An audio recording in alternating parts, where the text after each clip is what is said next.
بسم اللہ الرحمن الرحیم نحمده ونصلی علی رسولہ الکریم اما بعد بسم اللہ الرحمن الرحیم۔ عزیز طلباء، آج ہم شرح جامع بحث التوابع کا سبق نمبر 36 شروع کر رہے ہیں۔ سب سے پہلے آج کے سبق سے متعلق عبارت کو ہم پڑھتے ہیں، اس کے بعد پھر سبق کا خلاصہ اور آخر میں عبارت کا ترجمہ اور مختصر تشریح ہم پڑھیں گے۔ عزیز طلباء، تو آج کی سبق کی ابتدا ولا یؤکد بکل و اجمع سے ہو رہی ہے، لہذا آپ حضرات اس پر توجہ فرمائیں۔ ولا یؤکد بکل و اجمع الا ذو اجزاء مفردا كان او جمعا اذ الكلية والاجتماع لا يتحققان الا فيه، ولا حاجة الى ذكر الافراد لان الكلية ما لم تلاحظ افراده مجتمعة ولم تصر اجزاء لا يصح تأكيده بكل واجمع، ويجب أن تكون تلك الأجزاء بحيث يصح افتراقها حسا كأجزاء القوم أو حكما كأجزاء العبد، ليكون في التأكيد بكل وأجمع فائدة مثل أكرمت القوم كلهم واشتريت العبد كله، فإن العبد قد يتجزأ في الاشتراء فيصح تأكيده بكل ليفيد الشمول، بخلاف جاء زيد كله لعدم صحة افتراق أجزائه لا حسا ولا حكما في حكم المجيء۔ وإذا أكد الضمير المرفوع المتصل بارزا كان أو مستقلا بالنفس والعين، أي إذا أريد تأكيد بهما أكد ذلك الضمير أولا بمنفصل ثم بالنفس والعين، مثل ضربت أنت نفسك، فنفسك تأكيد لتاء الضمير بعد تأكيده بمنفصل هو أنت، إذ لولا ذلك لالتبس التأكيد بالفاعل إذا وقع تأكيدا للمستكن، نحو زيد أكرمني هو نفسه، فلو لم يؤكد الضمير المستكن في أكرمني بقوله هو ويقال زيد أكرمني نفسه لالتبس نفسه الذي هو التأكيد بالفاعل، ولما وقع الالتباس في هذه الصورة أجري بقية الباب عليها۔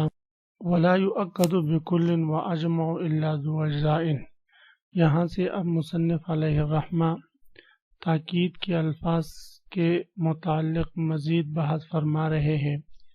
تاکید کے الفاظ میں ہم نے کلن اور اجمع سے متعلق پڑھا تھا۔ آج کے اس سبق میں مصنف علیہ الرحمہ سب سے پہلی بات یہ ذکر فرمائیں گے کہ کلن اور اجمع سے اسی چیز کی تاکید واقع ہوگی جو چیز ذو اجزاء یا ذو افراد والا ہو، یعنی متعدد ہو، اس لیے کہ کلن کے معنی میں کلیت اور اجمع کے معنی میں جمعیت ہے، اور یہ کلیت اور جمعیت اسی صورت میں متحقق ہوگی کہ جب وہ چیز ذو اجزاء یا ذو افراد ہو، یعنی متعدد ہو۔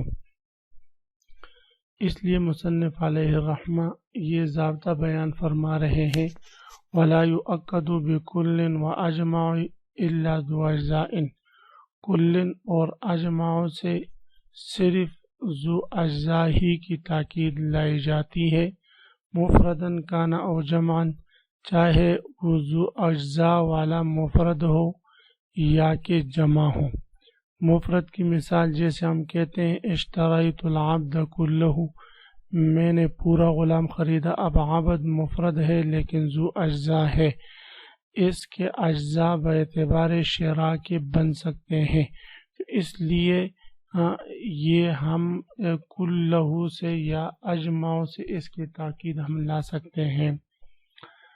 اور یا جو ہے وہ جمع ہو، مثلا جاء القوم کلہم، تو اب یہاں پر قوم یہ جمع ہے اور اس کی تاکید کلہم سے لائی جا سکتی ہے، تو چاہے وہ مفرد ہو یا جمع ہو، دونوں صورتوں میں اس کی تاکید جو ہے ہم کلن اور اجمع سے لا سکتے ہیں۔ لہذا جس چیز کی اجزاء نہ ہو، افراد نہ ہو، جو متعدد نہ ہو، اس کی تاکید کلن اور اجمع سے نہیں لائی جائے گی۔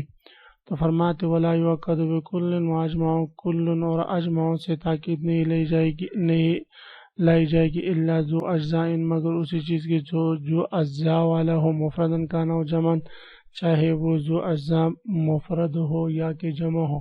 اذ الکلیت والاجتماع، اس لیے کہ کل کا معنی کلیت اور اجمع کا معنی اجتماعیت، لا یتحققان الا فیہ، یہ متحقق نہیں ہو سکتا مگر صرف اسی صورت میں کہ جب وہ چیز ذو اجزاء یا ذو افراد والا ہو. ولا حاجت الی ذکر الافراد سے مصنف علیہ الرحمہ ایک اعتراض اور اس کا جواب ذکر فرما رہے ہیں.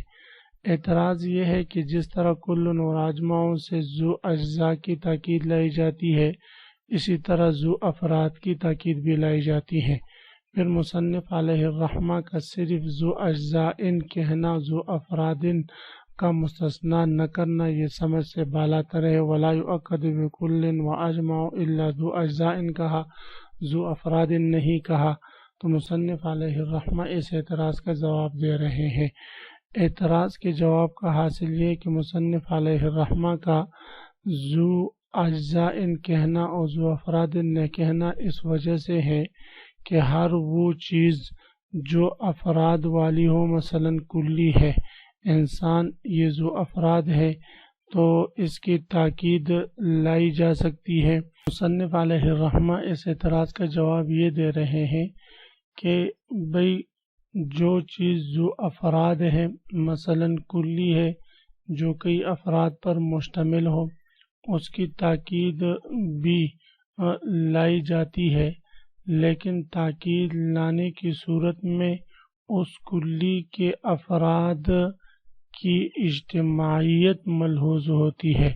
تو اس حیثیت سے کہ افراد کی ایک اجتماعیت مقصود ہوتی ہے، تو وہ افراد بمنزل اجزاء کے بن جاتے ہیں اور فرد ہونے کی حیثیت اس کی ختم ہو جاتی ہے، گویا کہ ایک مجتمع چیز کی اجزاء وہ مراد ہوتے ہیں. تو اس لیے مصنف علیہ الرحمہ نے ذو اجزاء کہا، ذو افراد نہیں کہا.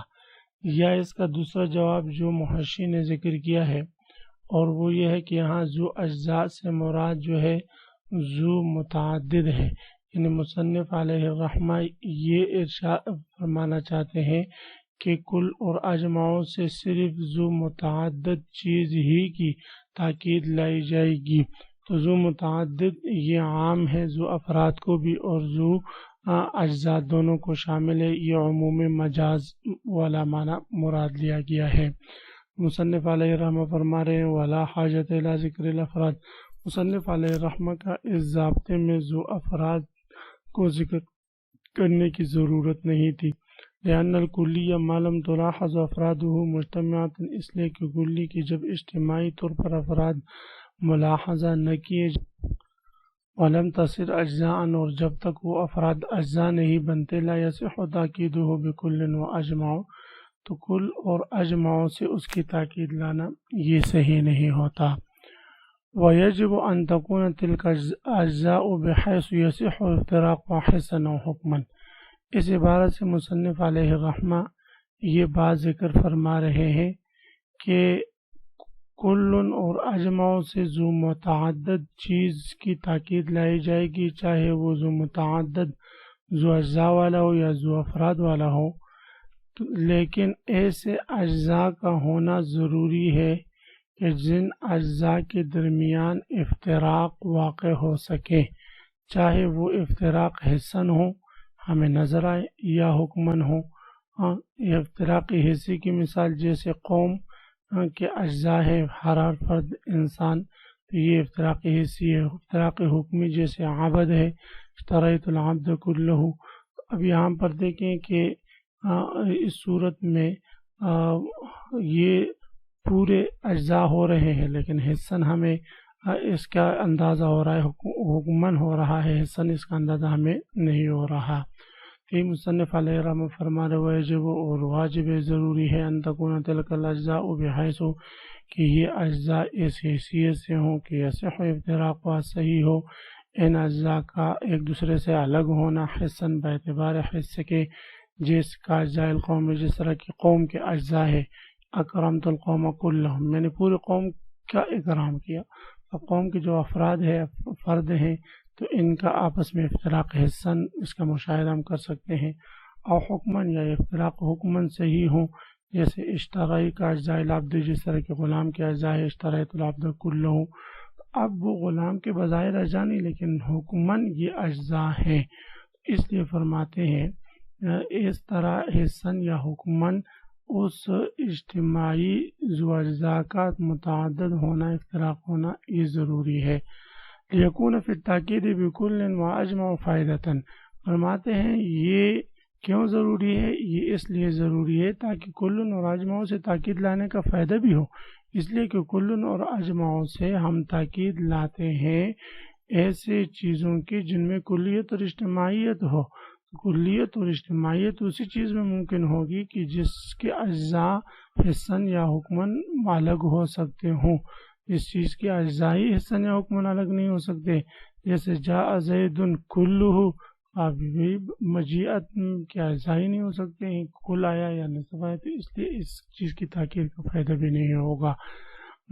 تاکہ کل اور اجمع سے تاکید لانے کا فائدہ بھی محسوس ہو. جیسے اکرمت القوم کلہم واشتریت العبد کلہ، پہلے مثال ہے کلہم تاکید حصی کی اور دوسری مثال ہے تاکید حکمی. فإن العبد قد يتجزأ في الاشتراء، اس لیے کہ عبد شراء کے باب میں تجزی کو قبول کرتا ہے. فیسے اور تاکید ہو بھی کلن، لہذا کلن سے اس کے تاکید لانا صحیح ہے. لیفید الشمول، تاکہ تمام افراد کو اور یہ حکم اس کا شامل ہو، مجیت کا یا شراء کا، تاکہ شمول کا فائدہ دے. بخلاف جاء زید کلہ، بخلاف جاء زید کلہ یہ درست نہیں.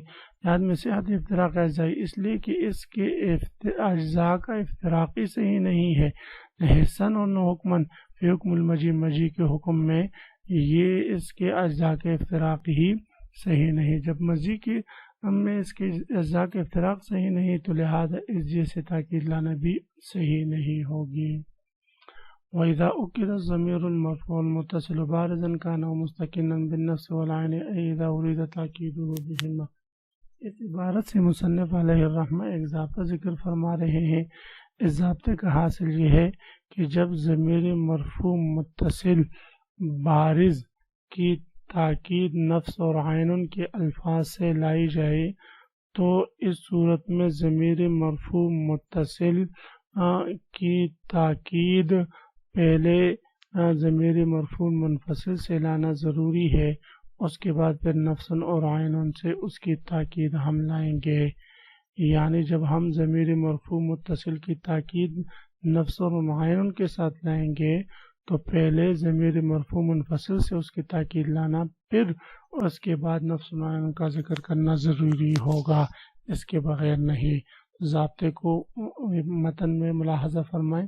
وَإِذَا أُكِّدَ الضَّمِيرُ الْمَرْفُوعُ الْمُتَّصِلُ، جب ضمیر مرفوع متصل کی تاکید لائی جائے بالنفس والعین، نفس اور عین کے الفاظ سے، بمنفصل، اُكِّدَ بمنفصل، تو ضمیر منفصل سے تاکید لائی جائے گی اس ضمیر مرفوع متصل کی. اس کی مثال جیسے ضربت انت نفسک.